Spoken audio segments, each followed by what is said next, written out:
Boa noite, meus irmãos. Que a paz e a luz de nosso Senhor Jesus Cristo esteja em nossa mente e em nossos corações. A palavra caridade, inúmeras vezes, nós nos confundimos com esta palavra e pensamos, o que é caridade? Na questão 886 do Livro dos Espíritos, Kardec pergunta aos espíritos da codificação qual é o sentido da palavra caridade, tal como Jesus a entendia. E a resposta é muito simples: benevolência para com todos, indulgência para com as imperfeições alheias e perdão das ofensas. Vai num sentido oposto daquilo que muitas vezes nos leva a acreditar que a caridade é apenas doar alguma coisa de que nós não precisamos mais. A benevolência, a indulgência e o perdão às ofensas. Então, caridade não é alguma coisa simples para fazermos. Francisco de Assis, perguntado se a caridade mais útil seria a caridade moral ou espiritual, ele responde que não havia diferença, que caridade é o movimento de amor que sai de mim e vai em direção às necessidades do meu próximo. Então o foco da caridade passa a ser aquele que vai receber a benevolência. No Livro dos Espíritos, no Evangelho segundo o Espiritismo, no capítulo 15, o título, Fora da Caridade não há salvação. Sob este título são relacionados alguns textos dos evangelhos comuns, onde Jesus chama a nossa atenção para o verdadeiro sentido de se praticar a caridade.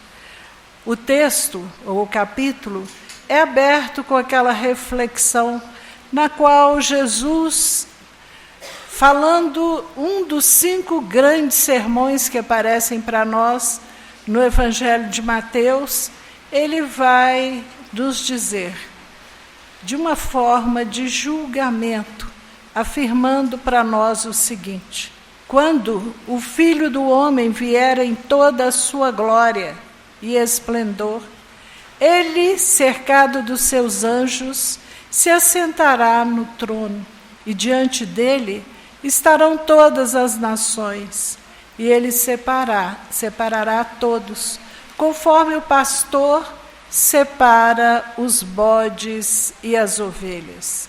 As ovelhas ele colocará do seu lado direito e dirá: vinde benditos do meu Pai, e tomai posse do reino que vos está proposto desde o início dos tempos.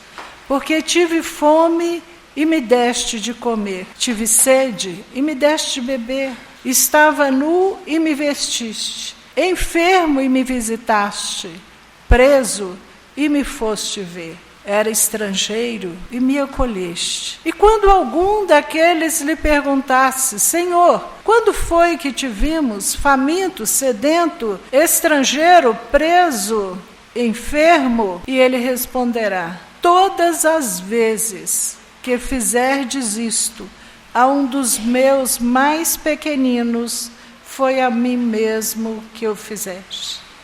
Aos outros, aos que estarão à esquerda, ele dirá: malditos, porque tive fome e não me deste de comer. Aí será a negativa de todos os atos positivos praticados pelos que estavam à direita. E às vezes nós podemos pensar, mas é muito óbvio, é muito claro, porque quando se tem fome, se dá um pedaço de pão, se fornece um alimento. Quando se tem sede, se fornece um líquido. A ideia repetida, para nos mostrar que é necessário atender às necessidades daquele a quem nós vamos socorrer. Atender às necessidades de acordo com a necessidade, e não de acordo com o nosso personalismo, ou de acordo com a nossa disponibilidade, ou de acordo com a nossa crença, aí nós vamos encontrar outra vez Francisco de Assis, de acordo, movimento de amor, indo de encontro à necessidade do outro. Os tempos passaram, as necessidades se modificaram. Há muitos famintos hoje, há muitos famintos do pão, mas há muitos famintos de compreensão, de acolhimento, de bondade. Mas ele diz, era estrangeiro e me acolheste. Uma das necessidades do ser humano é essa necessidade de acolhimento e de afeto. Há um livro chamado Renúncia, ditado por Emmanuel na psicografia de Chico Xavier. É um livro maravilhoso. Neste livro, a personagem principal, de nome Alcione, vai vir e reencarnar na Terra. De há muito, ela não pertence mais à atmosfera do planeta. Ela mora num plano muito superior ao nosso planeta, na Terra dos 3 sóis, que possivelmente são as 3 Marias que nós enxergamos do céu, possivelmente. Mora na constelação de Sírios, em um mundo feliz. E ela vai encarnar na Terra para auxiliar um querido do seu coração, de nome Pólux. Quando ela menciona ao seu mentor que ela irá reencarnar na Terra, quer dizer que ela está pedindo para reencarnar na Terra, o mentor esclarece para ela, dizendo que todos os que estão no planeta ficam sujeitos às influências do planeta. Não importam as imensas conquistas, existem as leis do planeta, às quais todos estarão sujeitos. E uma das leis, ou as 2 leis que são complementares, compreensão e afeto, ela também, encarnando aqui, na Terra das Sombras, como o mentor chama o nosso planeta, ela sentirá esta necessidade. A necessidade de pertencimento. Era estrangeiro e me acolheste. Quantos são estrangeiros na própria pátria? Quantos são relegados a um segundo plano? Quantos são invisíveis? Não se cumprimenta alguém que cuida da limpeza das ruas. É como se a pessoa não existisse ali. E às vezes, aquela pessoa que está ali trabalhando ficaria imensamente agradecida com um bom dia, uma boa tarde, um sorriso. Uma das formas mais cruéis de não pertencimento, o bullying. Jovens e crianças são colocados dentro de escolas ou em agremiações fora do grupo. Nós que já somos adultos, pais, avós, tios, nós temos trabalhado isso com as nossas crianças. Nós temos ensinado as nossas crianças a respeitar as pessoas que são diferentes. Nós temos mostrado a elas que a única forma de viver a igualdade é respeitando as diferenças. Ou nós fechamos os olhos e comodamente fingimos que este problema não existe. Porque fingir que os problemas não existem é uma saída extremamente cômoda. O pertencimento. É tão necessário o pertencimento que apenas no século XX, um terapeuta americano de nome Maslow, ele mostra que isso é uma necessidade do ser. Como existem as necessidades básicas que se referem ao alimento, à água, ao abrigo, à segurança, ao repouso, ao exercício, existem as necessidades sociais. É necessário que a pessoa se sinta aceita no grupo. E como é que nós trabalhamos isso com os nossos jovens? Nós reforçamos fechamos os olhos, fingimos que isso não nos diz respeito, porque talvez o nosso jovem seja dos simpáticos da turma. Como é necessário trabalhar numa idade em que a pessoa está começando a formar os seus valores. É importante. Era peregrino e me acolheste. Quer dizer, era diferente. E você esteve ao meu lado. Este sentimento de não pertencer a um grupo é um sentimento que marca profundamente a vida dos jovens. O que nós temos feito em relação a isso? Até onde vai a nossa caridade? E ainda neste capítulo há uma outra passagem onde um doutor da lei pergunta a Jesus: Senhor, o que é feito, o que tenho que fazer para ganhar o reino dos céus? Jesus diz para ele: o que está escrito na lei? Como é que lês? E ele responde: amarás o Senhor teu Deus de todo o teu coração, de todo o teu espírito, com todas as tuas forças, e ao teu próximo como a ti mesmo. Jesus responde então a ele: disseste bem, faze isso e conquistarás o reino dos céus. Mas ele ainda volta a questionar: mas quem é meu próximo? Aí no Evangelho de Lucas, nós vamos ter a narrativa do bom samaritano. E Jesus nos diz: descia um homem de Jerusalém para Jericó, caiu nas mãos dos malfeitores, que o expoliaram de todos os seus bens e o maltrataram muito, deixando-o caído à margem da estrada. Passando por ali um sacerdote, olhou e continuou o seu caminho. Um levita olhou e continuou o seu caminho.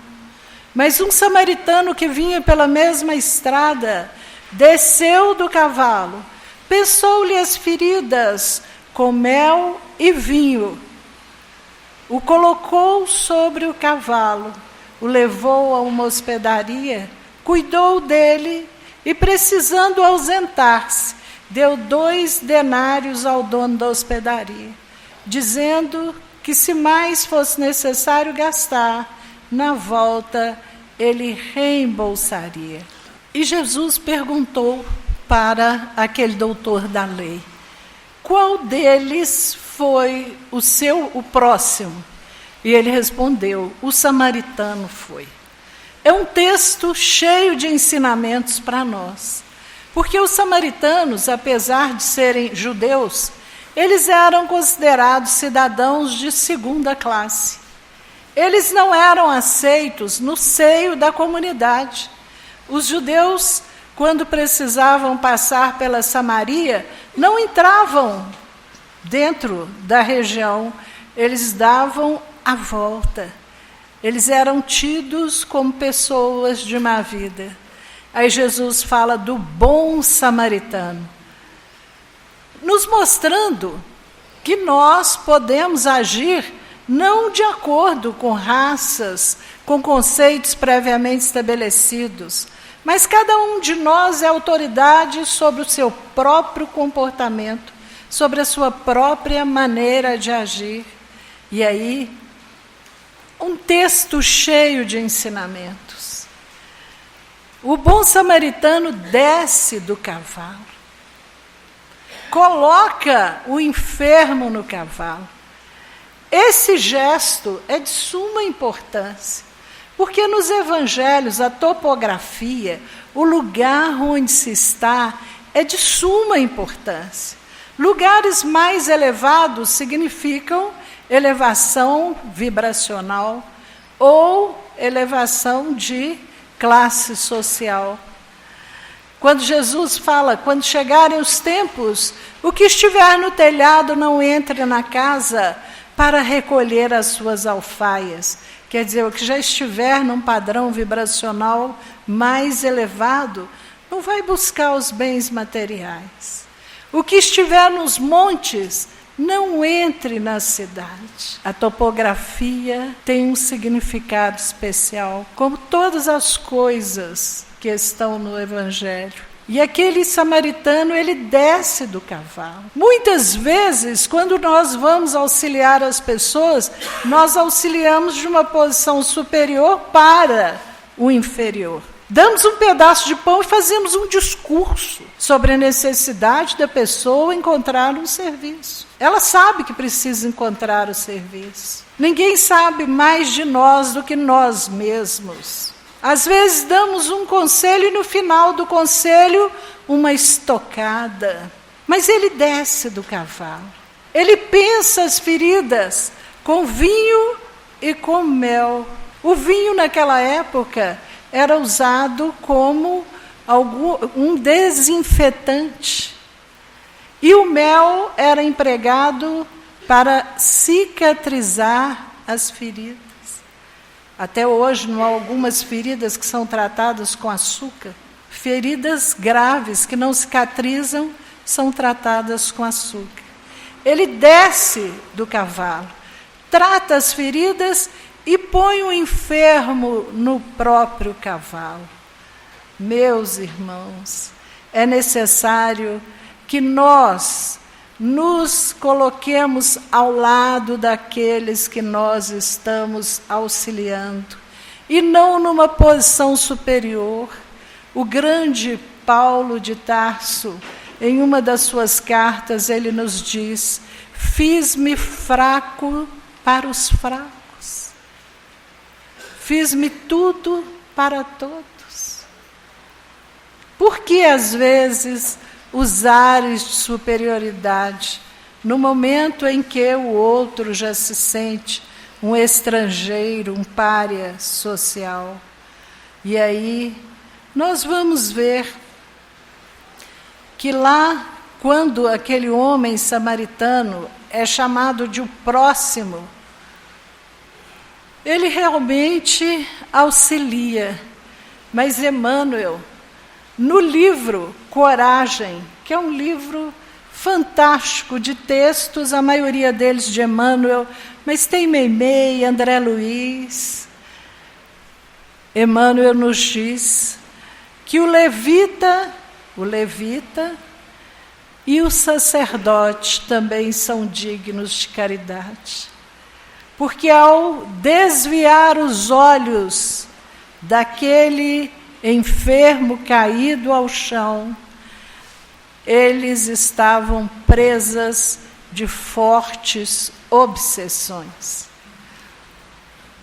Descer de Jerusalém para Jericó também é absurdamente simbólico. Jerusalém é a cidade do Espírito, é a cidade onde estava o grande templo. Jericó, a cidade da matéria, o pouso dos comerciantes, dos palacetes. Topograficamente, Jerusalém fica 730, um pouco mais, metros acima do nível do mar. Jericó, mais de 300 metros abaixo do nível do mar. Quantas e quantas vezes, descendo de Jerusalém simbólica para Jericó, nós também somos presas de graves obsessões. E necessitamos dos bons samaritanos, aqueles que vão em nosso socorro. Mas como é a vida? Muitas vezes, em muitos casos, a caridade material é essencial. A campanha do quilo, na qual se distribui o Evangelho de porta em porta, relatos maravilhosos de campanha do quilo, e os alimentos recolhidos, compondo as cestas básicas para serem doadas. E aí nós vamos ver um pensamento de um grande alemão, um pensador alemão de nome Goethe. ele nos diz: todas as vezes que você sentir vontade de auxiliar, auxilie, porque todas as vezes que as suas mãos se erguem para ajudar, as grandes mãos cósmicas se levantam junto com as suas. Aí nós vamos ver num livro de André Luiz, o repórter do mundo espiritual, um relato extremamente interessante. O livro é Ação e Reação. E André Luiz, fazendo parte de uma pequena comitiva, ele vai a um lar extremamente pobre nos arredores de uma cidade.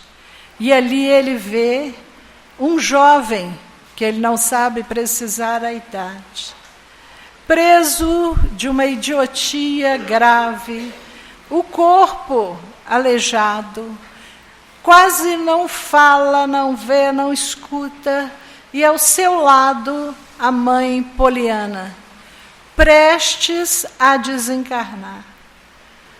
Aniceto, o instrutor de André Luiz, diz para ele: ela não pode desencarnar neste momento. Se ela desencarnar, Sabino desencarnará, porque ele é totalmente presa da mãe. A mãe esmola nas ruas para conseguir mantê-lo vivo. A princípio, André Luiz se admira com o estado de pobreza, de enfermidade, com a distância de outras casas, mas o seu instrutor explica para ele que não há erro na justiça perfeita. Ali está um grande tirano, um homem sanguinário, que exterminava os seus adversários e roubava todos os bens que eles possuíam. Um homem extremamente cruel, estimulado por Poliana, que agora lhe serve de mãe. São feitos alguns tratamentos espirituais através da prece, através da água fluidificada.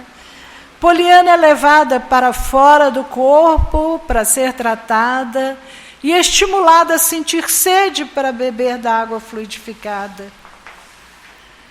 E André Luiz, percebendo que Poliana havia melhorado, ele pergunta para o seu instrutor, mesmo tendo melhorado: amanhã ela ainda estará muito fraca.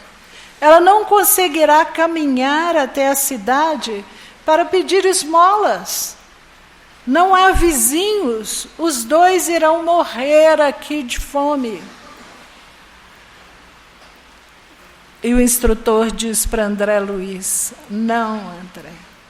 Amanhã nós intuiremos algum samaritano para que ele venha aqui trazer o alimento necessário. Nós somos, às vezes, intuídos a fazer o bem e não podemos cruzar os braços. Alguém seria intuído para levar o alimento para Sabino e Poliana. Às vezes nós somos intuídos para dar um abraço em alguém, para conversar, para saber se está tudo bem e ajudarmos da forma que nós conseguirmos ajudar. Porque, afinal de contas, Deus socorre as criaturas através das criaturas. E há um catálogo. Certa vez, Divaldo Franco relatou que ele, depois de fazer o estudo da noite, psicografar mensagens, fazer atendimento fraterno, se aproximou dele uma mulher e disse: Divaldo, eu ganho a vida passando roupas, engomando roupa. Meus filhos dependem disso para comer. Meu ferro queimou. Eu fui pedir para alguém e esta pessoa disse: procura o Divaldo, que ele é muito bom. certamente ele lhe dará um outro ferro de passar roupas.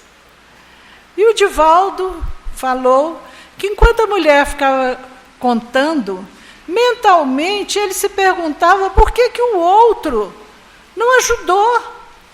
Era tão simples para o outro, que era uma pessoa de posses. Por que ele não ajudou? Por que mandou para ele? E ele estava questionando quando Joana de Ângeles se faz visível e diz: meu filho, não discuta, ofereça o ferro de passar roupas. E ele explicou: eu não trago comigo dinheiro nenhum. A esta hora a secretaria já está fechada. O que eu faço? Mas ele disse àquela mulher: amanhã você passa aqui na Mansão do Caminho e o dinheiro para você comprar um novo ferro estará na secretaria. Chegando em casa, Joana de Ângeles falou: Divaldo, você não podia fazer isso. Você questionou por que o outro não deu ferro, por que o outro mandou que ela fosse te procurar. Meu filho, o seu nome está escrito nos céus como alguém que pode ajudar. Mas se você está achando ruim, nós podemos tirar o seu nome imediatamente. Outros virão. Aí ele se vira para a Joana de Ângeles e fala: não, mãezinha, pelo amor de Deus, não tira o meu nome. Deixa o meu nome como alguém que pode ajudar. A misericórdia. A palavra misericórdia é das palavras mais belas da língua portuguesa. Misericórdia significa sentir a miséria do outro no próprio coração. E no Sermão da Montanha, Jesus fala para nós: bem-aventurados os que são misericordiosos, porque encontrarão a misericórdia. Ora, qual de nós, do povo da terra, espíritos ligados ao planeta Terra, não precisamos de misericórdia? Nós erramos por equívoco, erramos de propósito, mas muitas vezes erramos querendo acertar, mas precisamos da misericórdia. A misericórdia pode aparecer através do pensamento.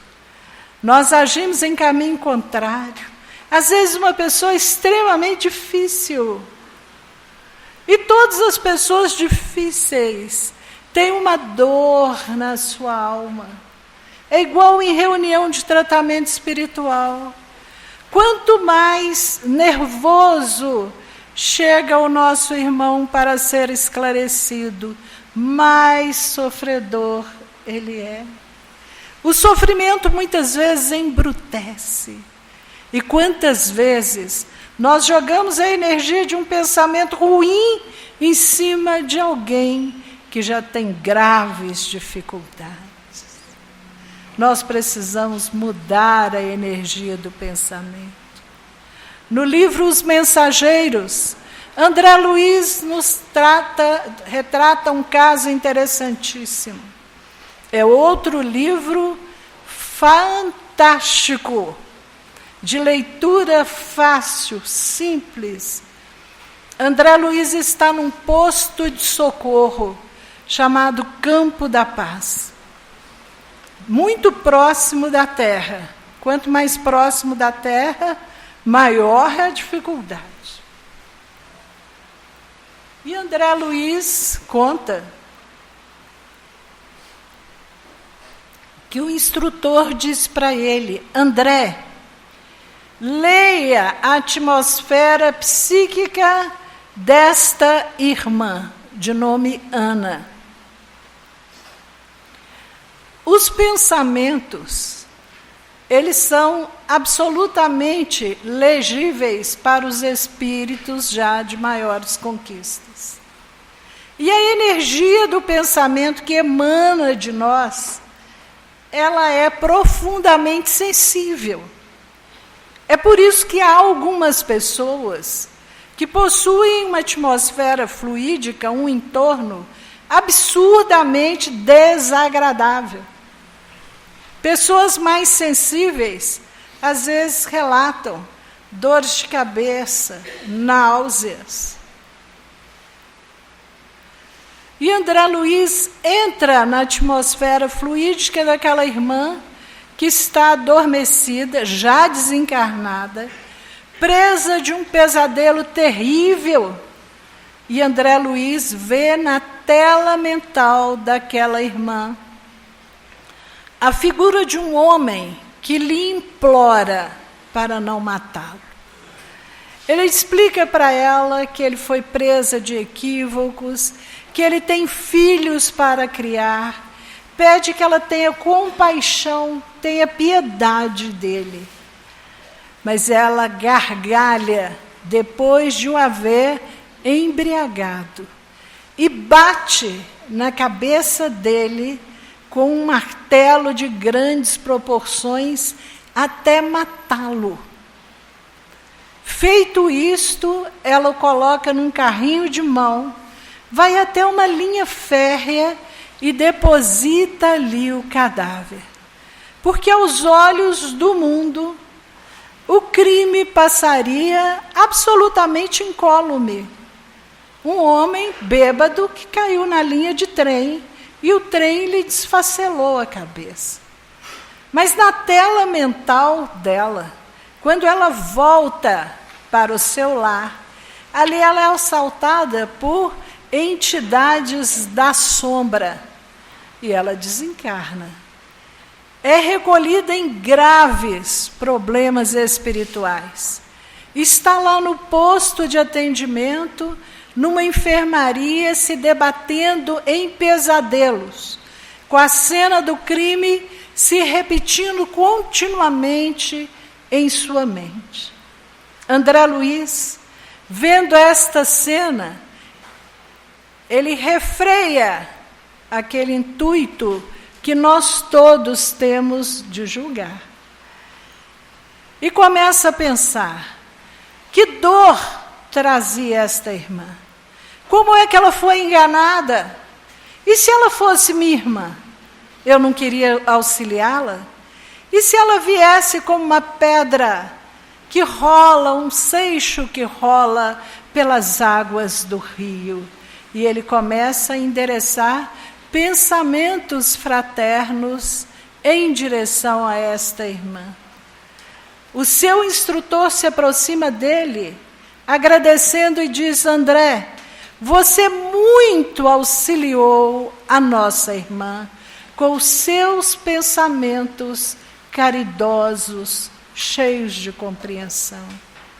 Então nós podemos auxiliar através dos nossos pensamentos. Podemos auxiliar também através das palavras. E como? Chico Xavier, num livro chamado Evangelho de Chico Xavier, que tem muitos dos pensamentos do Chico registrados pelo Carlos Bacelli, tem um tópico em que o Chico fala assim: eu tenho pavor de certas verdades. São aquelas verdades que a pessoa diz: eu vou te falar toda a verdade. E humilha, acaba com o outro, diminui. E aí nós vamos ver nesse mesmo posto de socorro, o diretor desse posto de socorro chama Alfredo. E Alfredo está caminhando com os 3 visitantes espirituais. Ao lado dele chegam alguns espíritos também desencarnados, mas que não sabem que estão desencarnados. Pode acontecer isso? É extremamente comum acontecer. A pessoa desencarna e não sabe que está desencarnada, porque ela começa a viver em perispírito. Ela enxerga com os olhos do corpo espiritual. Então ela olha e se enxerga.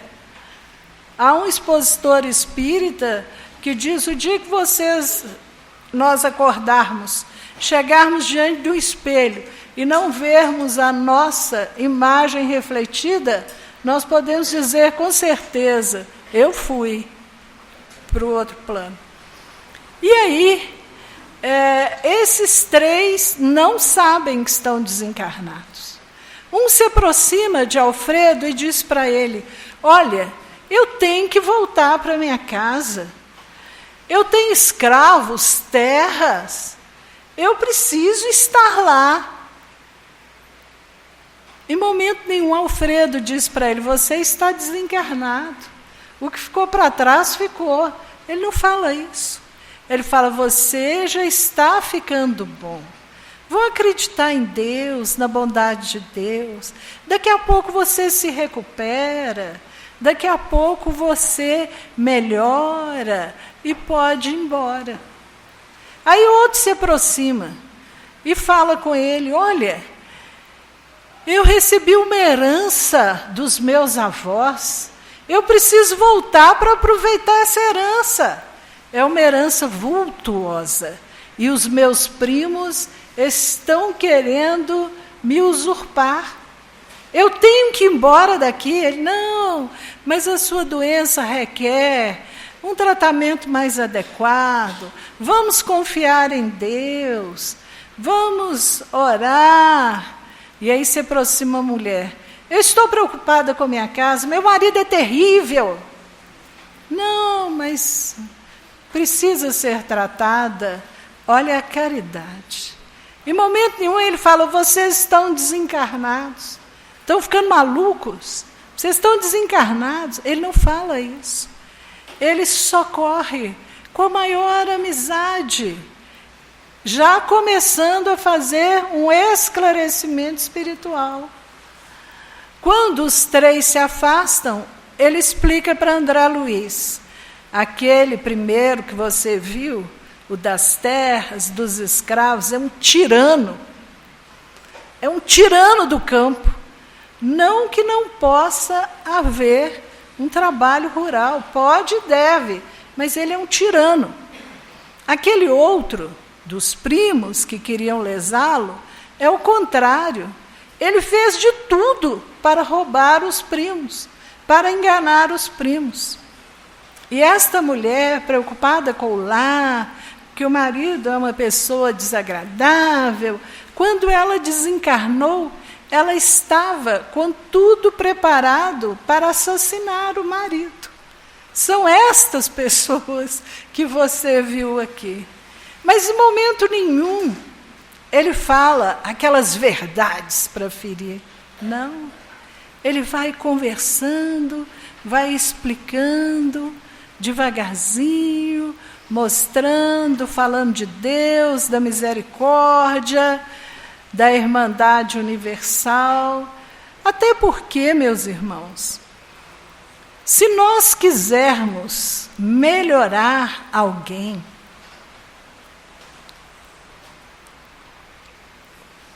nós temos que seguir os conselhos de Joana de Ângeles. Joana de Ângeles nos diz que nós, o povo ligado ao planeta, nós que somos o povo da Terra, temos luz e temos sombras. Todos nós, a não ser os mensageiros, os missionários da luz. Luzes e sombras. E se nós quisermos acabar com as sombras, nós temos que fortalecer o lado luz. Olha que interessante. Algumas escolas já fazem isso. Quando vai chamar a atenção do aluno, primeiro fala das coisas positivas, das conquistas, para depois falar do que precisa melhorar. Na nossa casa, nós precisamos fazer isso com os nossos filhos. Palavras caridosas. Às vezes, a criança fez o esforço que ela conseguiu fazer. Chega em casa, fala, olha, tirei tal nota. E ao invés de receber palavras de estímulos, recebe palavras de decepção. Só isto? Não é possível. Mas nós vamos aprendendo, porque nós vamos ficando mais vigilantes. As nossas ações. As nossas ações podem ser caridosas ou não. Nós, todos, falamos sem palavras. É a palavra dita, é a conversa dita sem palavras. Os nossos olhos falam, os nossos gestos falam. Será que os nossos gestos são de acolhimento ou são de repulsa? E a caridade material também que nós precisamos praticar. Fora da caridade não há salvação. A palavra salvação é uma palavra extremamente interessante. Ela pertence ao mesmo campo semântico, ou seja, ela vem da mesma raiz, da mesma unidade significativa de saúde, santidade e sanidade. Salvação, saúde, santidade, sanidade. São palavras que têm uma carga significativa semelhante. Olha que coisa mais interessante. Fora da caridade não há salvação. Vamos voltar lá para a questão 886 de O Livro dos Espíritos. Benevolência para com todos, indulgência para com as imperfeições alheias e perdão às ofensas. Hoje, com a evolução dos conhecimentos humanos, nós já sabemos que a pessoa que incapacitada de perdoar, ela adoece. Certo? Certo. Inúmeras doenças do corpo físico são trazidas por sentimentos desarmonizados. Perdemos a leveza, perdemos a alegria quando nós não conseguimos perdoar.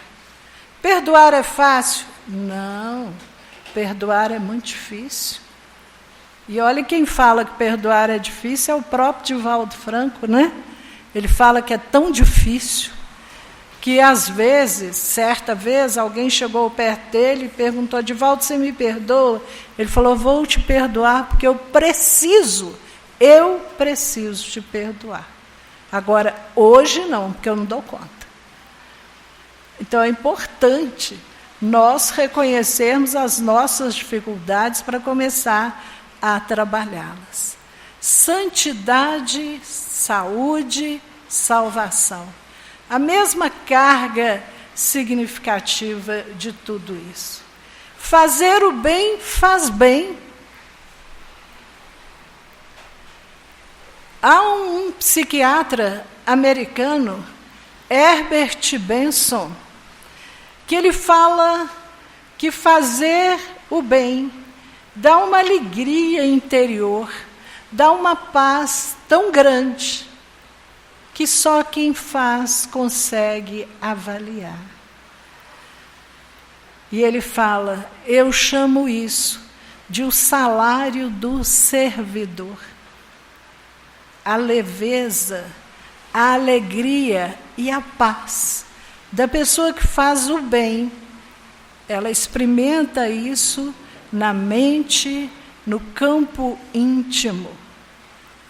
Nós que somos espíritas, nós sabemos que quando nós fazemos o bem, essa grande mão cósmica que se levanta junto com a nossa, muitas vezes são os mentores espirituais que estão ao nosso lado, nos intuindo, nos utilizando como instrumentos da bondade divina.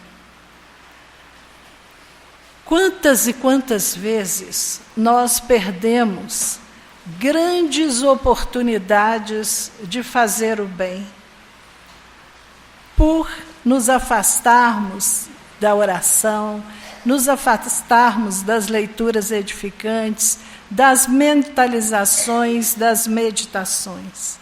O movimento de amor que sai de mim e vai em direção ao meu próximo, encontrando as necessidades dele e buscando socorrê-lo.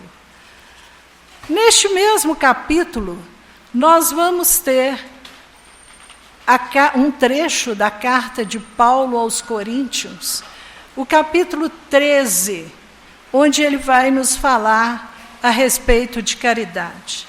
Também é importante nós nos lembrarmos que caridade muitas vezes é traduzida com o nome de amor. Caridade ou amor, nesta carta, há algumas traduções que se fala de caridade e em outras de amor.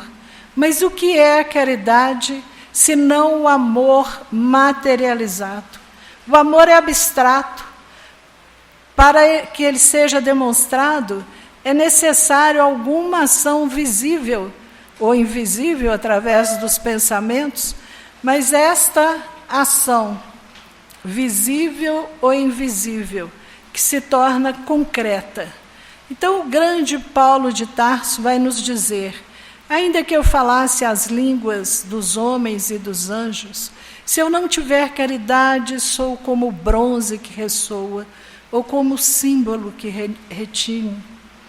Mesmo que eu tivesse o dom da profecia e conhecesse todos os mistérios e toda a ciência, mesmo que tivesse toda a fé a ponto de transportar montanhas, se não tiver caridade, não sou nada. Ainda que distribuísse todos os meus bens em sustento dos pobres, e ainda que entregasse meu corpo para ser queimado, se eu não tiver caridade, de nada serviria. A caridade é paciente, a caridade é bondosa, a caridade não tem inveja, não é orgulhosa, não é arrogante, nem escandalosa, não busca seus próprios interesses, não se irrita, não guarda rancor, não se alegra com a injustiça, mas se rejubila com a verdade. Quantas vezes nós nos angustiamos porque não temos os recursos materiais que gostaríamos de ter para distribuir com as pessoas necessitadas. Mas temos junto de nós os grandes recursos espirituais, do pensamento elevado em prece, das palavras de bom ânimo, dos gestos que aconchegam e acarinham. Que os grandes mentores nos auxiliem na nossa caminhada. Que todos eles possam ser caridosos para com as nossas faltas, para com os erros que nós ainda cometemos na nossa caminhada. Que Jesus, na sua infinita misericórdia, nos abençoe sempre.